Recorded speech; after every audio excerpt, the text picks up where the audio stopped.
I tell you, what a joy to be here today. It's so exciting to be in your new building because we've been hearing about it all along from Jason and Ginger and going through that process with you from a distance. It's exciting. It feels exciting. I can feel the excitement in you all, and I feel it obviously in Jason and Ginger when we spent the whole day yesterday with them. I'm praising God with you. I'm rejoicing with you, and I know that God has a great plan for the future here. The Stovers and the Bixbys, we go back a long time. We went to schooling in some of the same places. Even our wives' parents were friends and knew each other way back when our wives were little girls. So we go way back and know a lot about each other. Some of our people know each other. Some of our friends of friends are good friends or related to each other. It's a blessing and maybe a little scary too, because we do know stuff about each other. And that's one reason why we left the Midwest and came way out west to Texas. I had to go even farther to get away from my past. I had to go all the way to California. But I tell you, it's also nerve-wracking for me to be preaching wherever Jason preaches, because you actually don't have a pastor, you have a stand-up comic. And so, and I'm just going to tell you, if I'm funny, it's on accident. You have an extrovert comedian for a pastor, and I'm an introvert, actually a real pastor. Yeah. And every now and then you need to get some seriousness and get talked to from a serious introvert. I love people, I really do. My whole life is dedicated to people, but they just wear me out. I mean, I'm already worn out being up here. So my sermon shouldn't be too long because I'm exhausted right now. And I'm thrilled that I get the opportunity to share a psalm that's been a blessing to my heart. And I shared this with our congregation last week, I think it was. And because we're going during the summers, we're going through the Psalms and give ourselves a little break. And I want to share it with you. The verse that everybody knows, if they've been in church for a while, is verse 10. It says, "Be still and know that I am God." They know that line, and it's a line that has a lot of significance and a lot of meaning. But before I start, because I'm kind of an introvert, I'm one that likes conversation. I can actually spend in a conversation a long time. I can actually exhaust Jason when it comes to talking and one-on-one. Is that not right? We can spend a lot of time talking because I engage with everything. I have to see your faces and interact and know you, so I need to know some things about this congregation before we go into this psalm. And hopefully, in our conversation, some things that I say will actually be relevant to you. So, first of all, how many of you are living in Texas? Could you raise your hand? Okay. That's helpful information for me. Very. How many of you are American citizen? You have a passport, and you're American, or you're American citizen. Okay. How many of you are not? You're from a foreign country. Is there anybody there? There's a few. That's good to know. How many people are here under the age of 13? Anybody here under the age of 13? Good. Good to see you. Glad to see that. That's really good. That helps me because now I know I got to speak to people who are under the age of 13. How many are fifth graders? How many are fifth graders? Not any fifth graders in here? Okay. Ooh, now I got to sound smarter than I actually am. How many of you, this might be a stereotype because I haven't been in Texas very much, but how many of you are like football? Anybody like football? Okay, that's a lot of you. Not all of you. How many of you are really intelligent football people who, you're already raising your hand. I haven't finished the question. I haven't finished. You're intelligent football people, and you're fans of the Chicago Bears, the monsters of the Midways.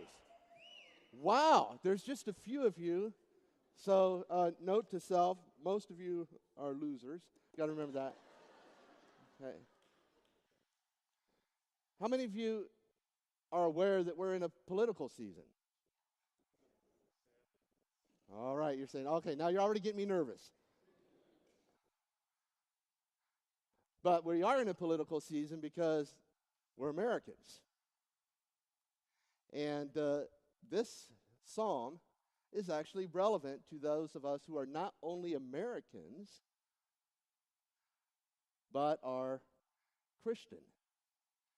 Now, how many of you, and this is my last get to know you question, how many of you know that you are a Christian? Would you raise your hand? Amen. That's almost everybody. And if you couldn't raise your hand, I hope that you'll listen to this and find out something that's really special to us.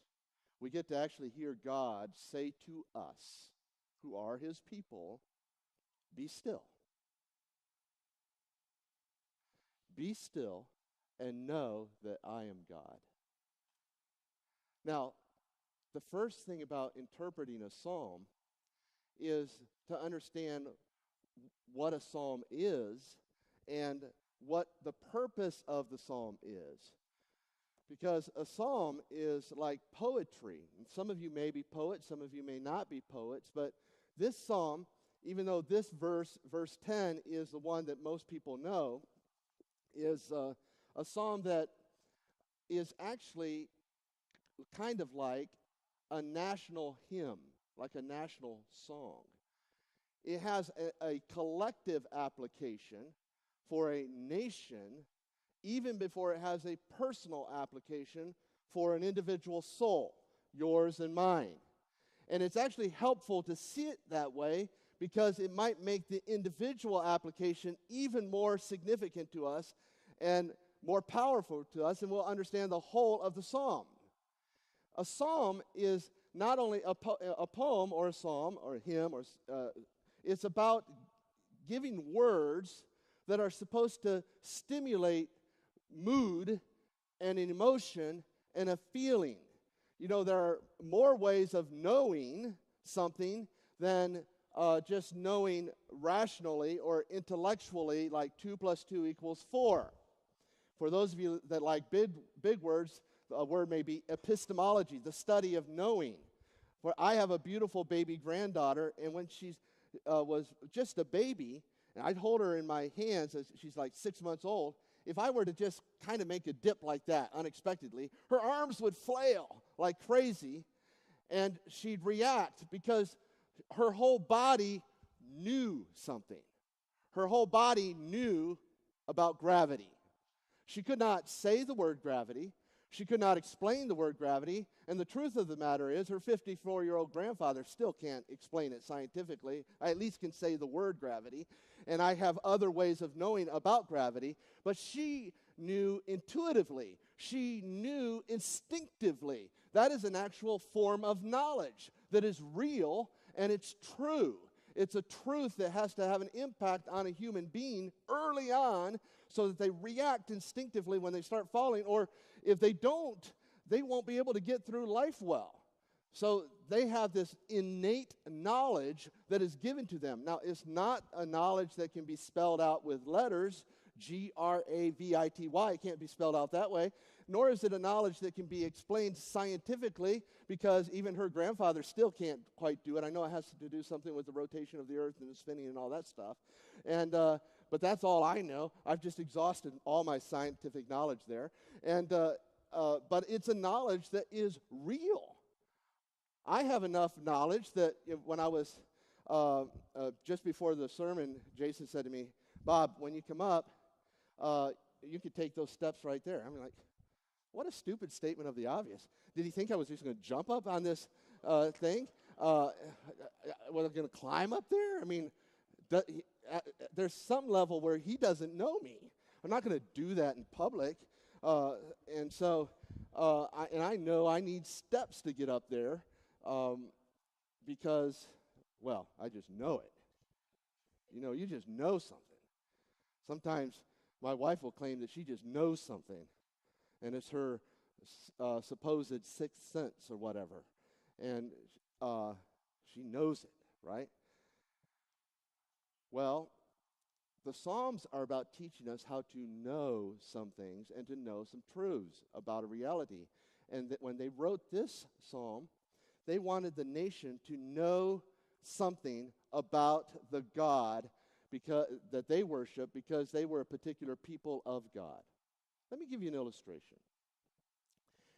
When you were, how many of you my age, and I don't know if they still do this, but years ago in school and in high school, we had to learn, if not by memory, we had to learn at least about Walt Whitman's poem, "Oh Captain, My Captain."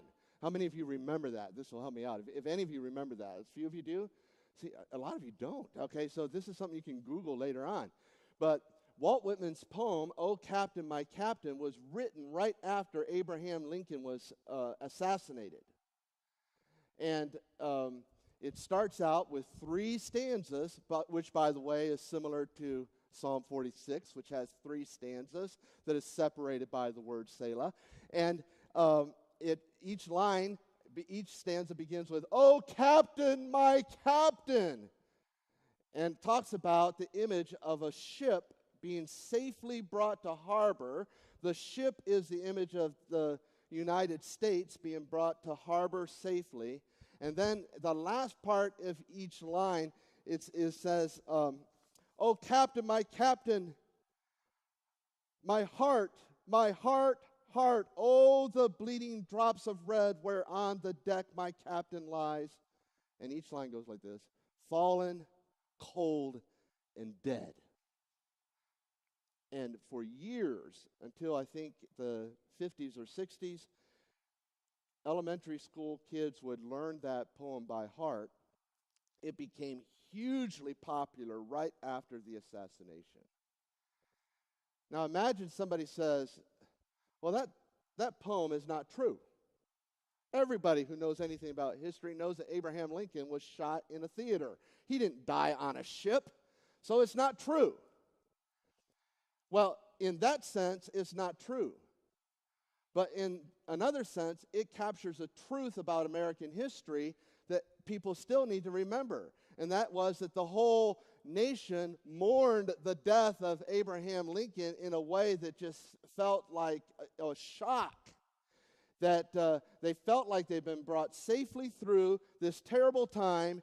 And at the very end, as they're pulling into the harbor, before they can get off, the poem talks about flags that are flung, and the bugle that trills, and the drums that are beating, and the crowd that's awaiting. But on the deck, my captain lies, fallen, cold, and dead.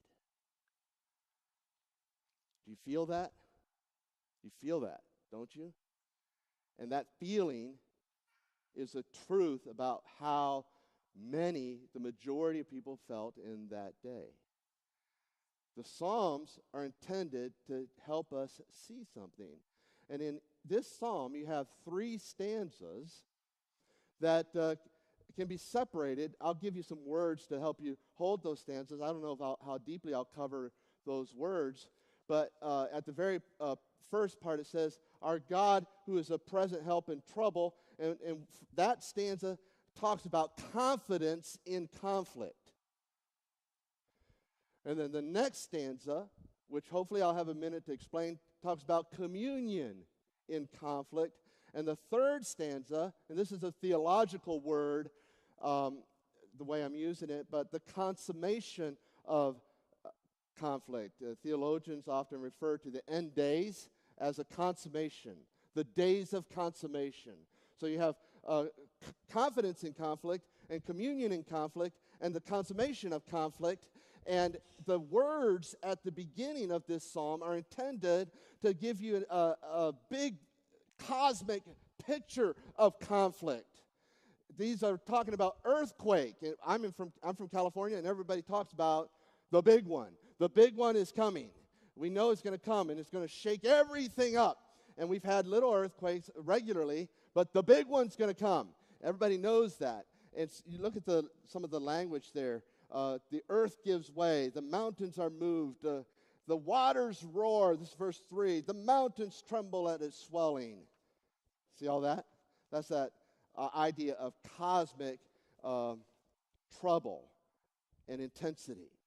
Now, before we go on, what I would like you to do is try to imagine the application of this psalm where God says, "Be still and know that I'm God," for your life personally as well as for in every aspect of your life.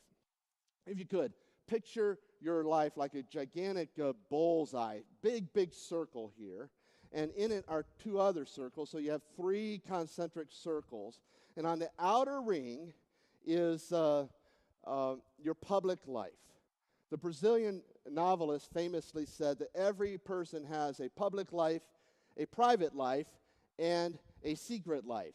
The public life is that life out there that everybody sees, the good angle on my Facebook profile picture, the curated piece right there. You're seeing my public life right now. The private life is what the family and the close friends see. It's a smaller circle. They see a more hair down, relaxed, and sometimes uglier, regularly uglier person physically. I'm not always ugly spiritually, but and the inner life or the secret life, he's not talking about nefarious and bad stuff, although the worst stuff can be there. That can be the internal fears and insecurities, the private joys, the little hobbies that you like, or it could be the lust and the anger and all of that stuff that you're dealing with in. Okay, so you see that? Everybody, you got that? Everybody, can you nod at me? Listen, this is a conversation, and so I need you to nod, and when I get bored, just kind of slouch back and hang your go to sleep. And once a few of you have done that, I'll just stop. So that outward life, that's Ukraine, Hamas, Republican, Democrat, politics, Fox News, MSNBC, earthquakes, tsunamis, hurricanes, bad weather, everything out there. All of that chaotic stuff. Okay? And the inner circle, that's the people you work with on a day-to-day basis, you go to school with, your family, your home, all of that private life, your church, your local church, that's kind of your private life and your private concerns. And that'll include the rebellious child, the difficult marriage. That'll include the financial difficulties. It might include a sickness of a relative or an aging parent. It includes all of that stuff in that's inner circle. And then in the heart of it, that's your own heart, how you're processing this world that you're living in with all of its stresses and anxieties and some of your own confusion, your intellectual limitations, your emotional your emotional IQ, if you will, your experiences with bad people and good people, your prayers to God, your relationship with God, your understanding, your lack of understanding, all of that private world that even though you have a great relationship like I do with my wife, we've been married for 34 years, when we go to sleep at night and just before we go to sleep, we are in two separate worlds almost as we go to sleep and pray to God and do whatever we do in that mind there. Okay, that's that private world. Now, into that cosmic national hymn, God is saying to the nation of Israel, listen to me. And it is so pointedly stated that the writers of the hymn, by inspiration of God, put those words from God in the first person singular, where it's saying, we're going to quote God now. All of the Bible is God saying something to us, and all of it's speaking, but as if to emphasize, it says, this is God saying, and God is saying, be still and know that I am God to the nation of Israel.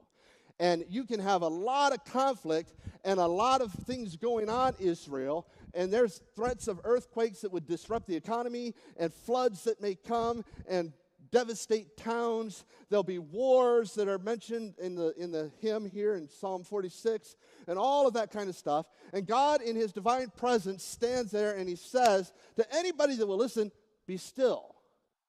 The showing up of his presence and the personal statement is one that has a calming effect on the heart that will listen.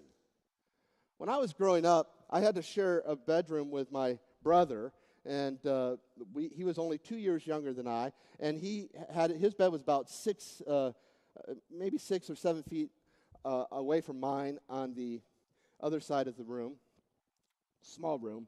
And when I grew up in a very authoritarian, strict home, and we went to bed at a certain time when we were little boys, like 8, 9, 10, and when he said goodnight, we were supposed to be quiet. We didn't talk or anything like that. But being the older brother that I was, I knew it was my duty to tempt my younger brother. And so whenever the lights would go out, often this happened, lights go out, I would take our wretchedly stinky boys' socks. I grew up in Africa in hot weather like this all the time, and we did laundry by hand, so nothing ever really got clean. And the socks were just wretched, terrible thing.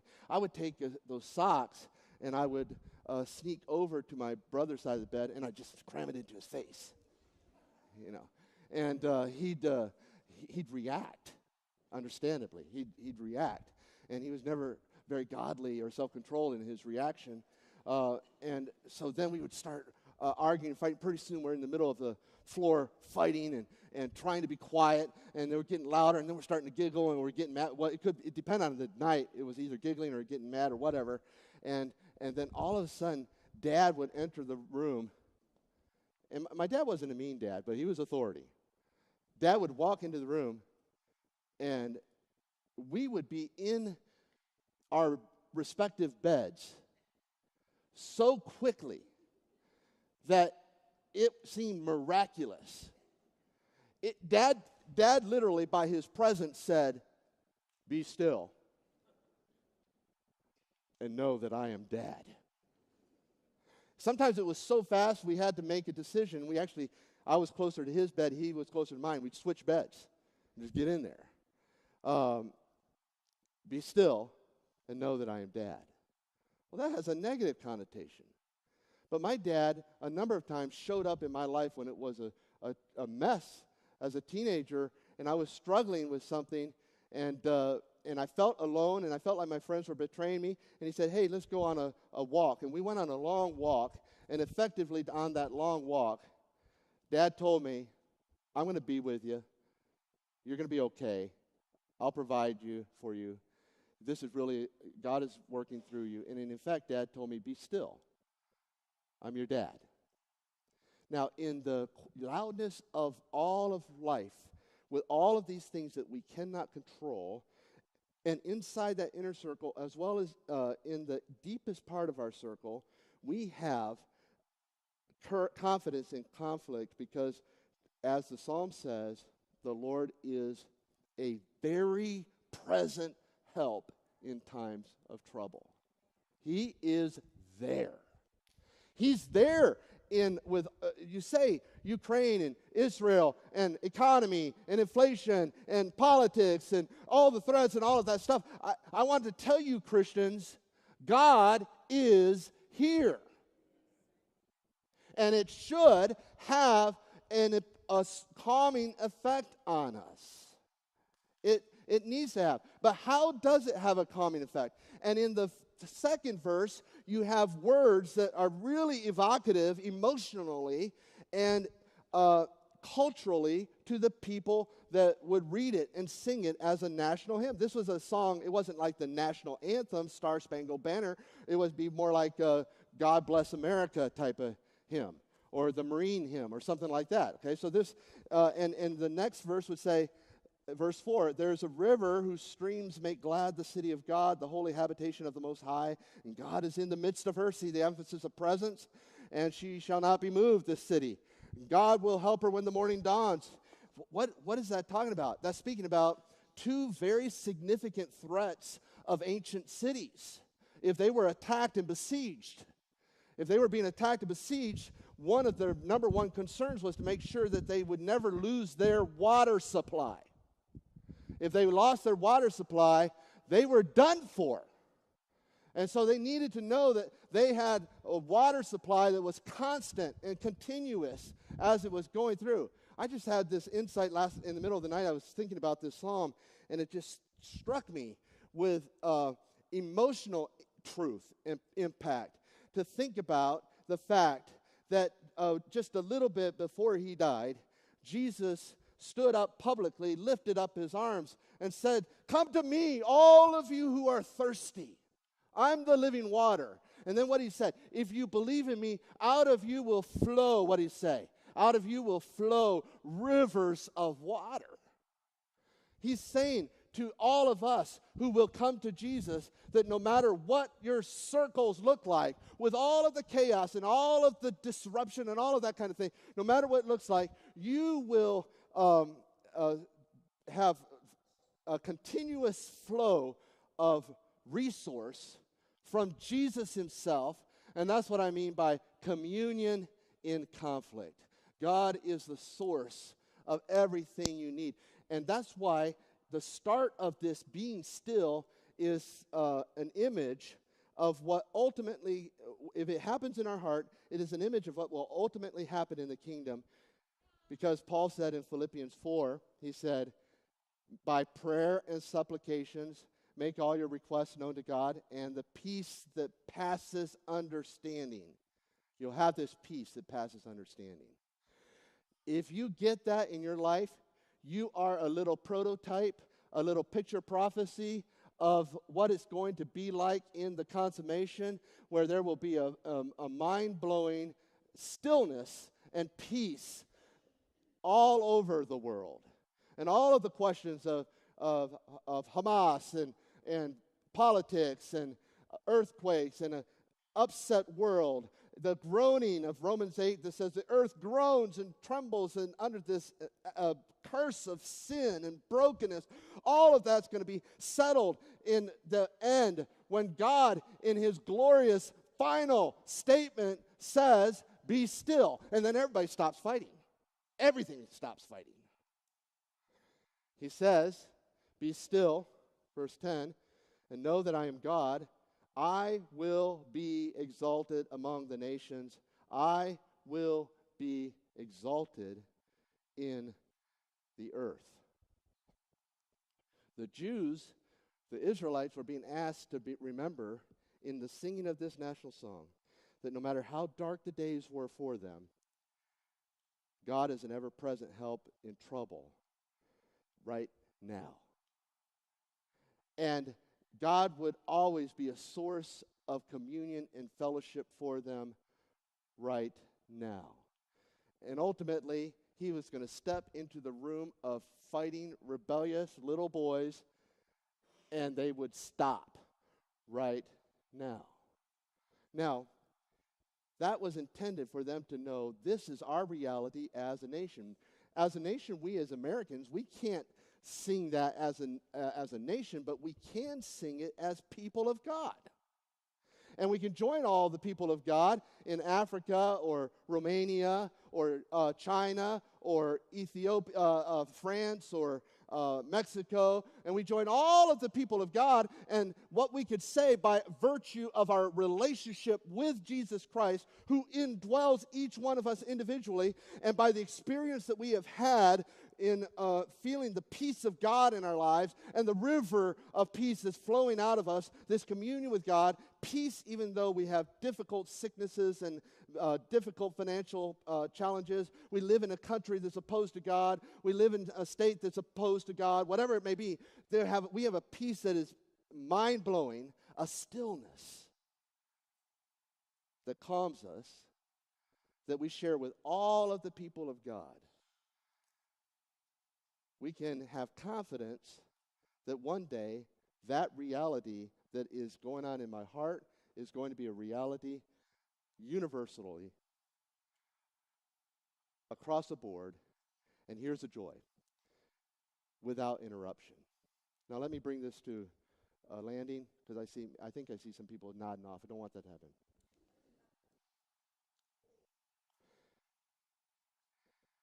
I think that there are three threats for you and me as normal human beings living here in America that make us not hear God saying to us, "Be still."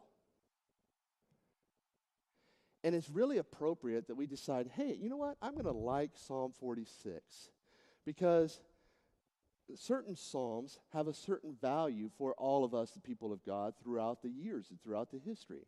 For example, one favorite psalm is Psalm 23, right? That's one that almost everybody knows. Or Psalm 51, that's a psalm of confession. That's a dear, cherished psalm that's ours. But Psalm 46, you might have forgotten, is a psalm that's been cherished by the people of God historically for a long time. I don't know if you've ever heard Martin Luther's hymn, "A mighty fortress is our God." Some of you heard that? You know that song? Look it up. It's a great poem. It's terribly difficult to sing, but it's loaded with content. Comes straight out of Psalm 46. How many of you have heard of "In Christ Alone" by the Gettys? It's a more modern hymn. Some of you know that psalm. There's a line in that psalm that comes from a NASB translation, the New American Standard Version translation of Psalm 46:10. And I love that line, "When strivings cease." Literally in the New American Standard Version, this line is translated, cease striving. That's how it's translated. So I love that line in that hymn. Or maybe there's another old hymn, "Be Still My Soul." And there's a lot of songs that have come up out of this. So there's a lot of reasons why we should cherish it and say, okay, God is speaking to us and he's wanting us to calm down. He wants us to be still and just be at peace in our heart. Despite all of this, the public world, the private world, and the inner world, I have a profound peace. So what are the three threats? First of all, the first threat is just disruption, okay? Earthquake. That'll shake things up, right? I mean, it'll mess up your regular devotions. I like my routines. I walk up, I stumble out of bed every morning, early in the morning. I go to my chair. There's my book. There's my pen. There's my everything. And then after I've done that, I go to the kitchen. I make the coffee. I love my routine. And I'm not very good when things are disrupted. And suddenly I'm not as sanctified and as godly as I was because of disruption that happened. We're all going to experience disruption in life. We didn't plan on the kid getting a broken knee or something. I couldn't think of anything bad right at the moment. Should have looked at Jason. We should have looked at the kid. Not that I can think of lots of bad things when I look at him, but we can't plan on these disruptions, right? They come into life, they mess up our schedule, and now suddenly we're having to work 3 jobs because we got a crisis happening. All of those things happen, and they become a threat to our listening to the voice of God. Another threat to us, even more today than ever, are distractions, right? We are so easily distracted. We have a phone. We can be so easily distracted, and our emotions can be led away by some things that we don't even care about. I had to take some of those social media apps off my phone because, I'm like, I have a few minutes to sit down. Instead of picking up a book or whatever, I'll sit down and just kind of scroll through here. And suddenly I'm reading a personal story from somebody I don't even know, I've never met and whatever, on X or maybe on Insta Threads or whatever. And I'm reading the story a little bit, and then I'm like, kind of dumb. I don't know why they shared that, but oh well. And then I start reading the comments. Now, at least I'm good enough and noble enough to not have gotten mad at the stupidity of having put that there in the first place. But now I'm really getting mad at all the people that are mad and the way they're overreacting. And suddenly, pretty soon, I'm all worked up and I'm turmoil about something I don't even know about and don't even care about and cannot do nothing about. And I'm all in a vex. And then my wife calls and she says, "Honey, dinner's ready." I go, "What? You yelling at me?" She's like, "What? Where did that come from?" And that came from distraction, because I was distracted by all kinds of things that take my mind off of reality. And good distractions can happen too. And the third one is just defiance. God is talking about the enemies of Israel, disobedience and rebels. They want to destroy. And so it's talking about the last days. In verse 8, "Come behold the works of the Lord, how he has brought desolations on the earth. He makes wars cease to the end of the earth. He breaks the bow and shatters the spear." And he says, "Be still and know that I am God. I will be exalted among the nations." And there's a lot of anxiety and stress in my heart sometimes just because I don't want to obey. I don't want to obey God. And there's defiance. And I'm going to do things my way. Now, Americans, I want to tell you, there is a revival of a philosophy in America that is getting more and more popular in our culture, and that is Stoicism. Stoicism is on these, and the titles of these books are groundedness, being rooted, learning to be calm, getting peace in your heart, all of these. And there are a lot of great ideas. I read those books. I enjoy those books. But I tell you, that's because the world wants to learn how to be still without knowing God.